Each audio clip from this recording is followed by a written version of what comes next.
Assalamualaikum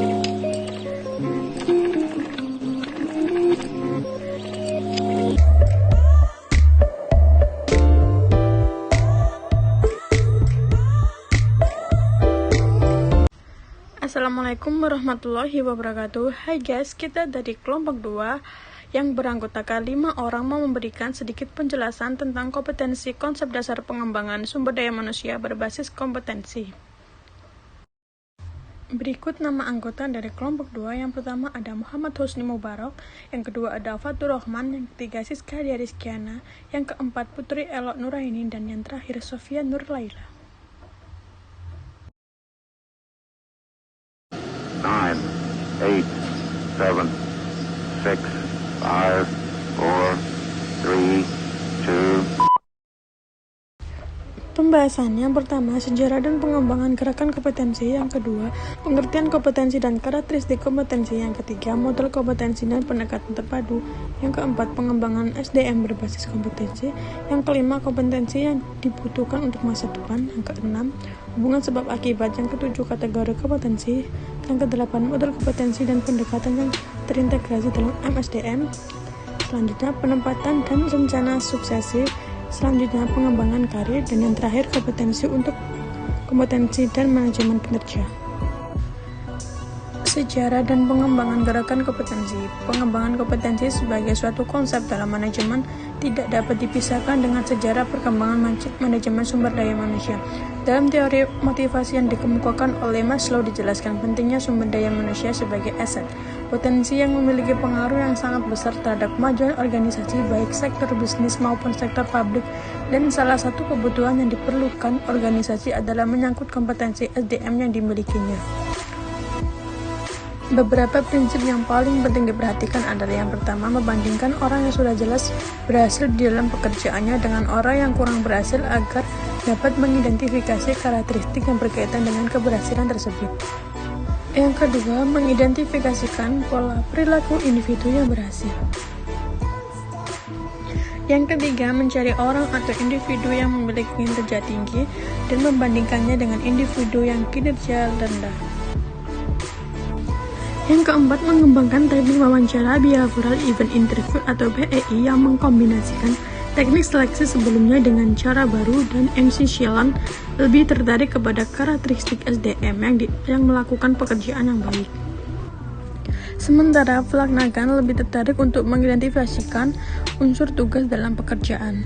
Dan yang kelima, menganalisis transkrip BEI atas informasi tentang keberhasilan dan ketidakkeberhasilan para manajer atau pimpinan untuk mengidentifikasi karakteristik yang membedakan kedua sampel tersebut.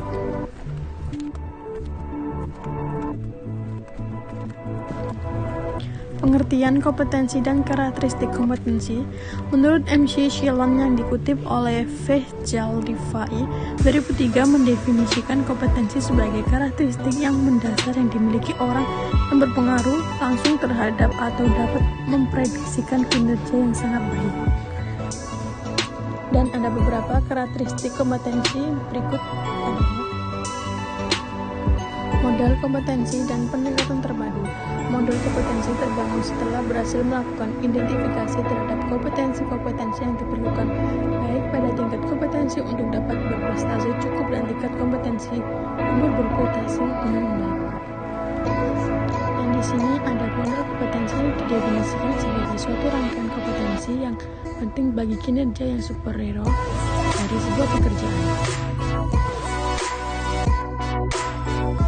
Pengembangan sumber daya manusia berbasis kompetensi. Sistem kompetensi yang didasarkan pada keahlian secara eksplisit mengaitkan reward terhadap pengembangan keahlian. Cara ini sangat tepat untuk dilakukan apabila karyawan tidak memiliki kontrol terhadap hasil kinerjanya.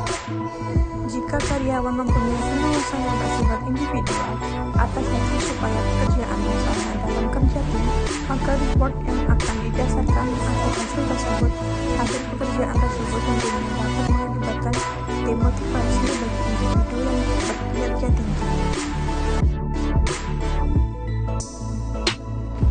Kompetensi yang dibutuhkan untuk masa depan. Organisasi di masa depan akan cenderung berbentuk datar dan ramping. Bentuk organisasi tradisional yang hierarki hierarkis akan digantikan dengan bentuk jaringan yang lebih memberdayakan kerjasama kelompok. Eksekutif pada umumnya ada beberapa kompetensi yang dibutuhkan pada tingkat eksekutif seperti strategi thinking, change leadership, and relation management.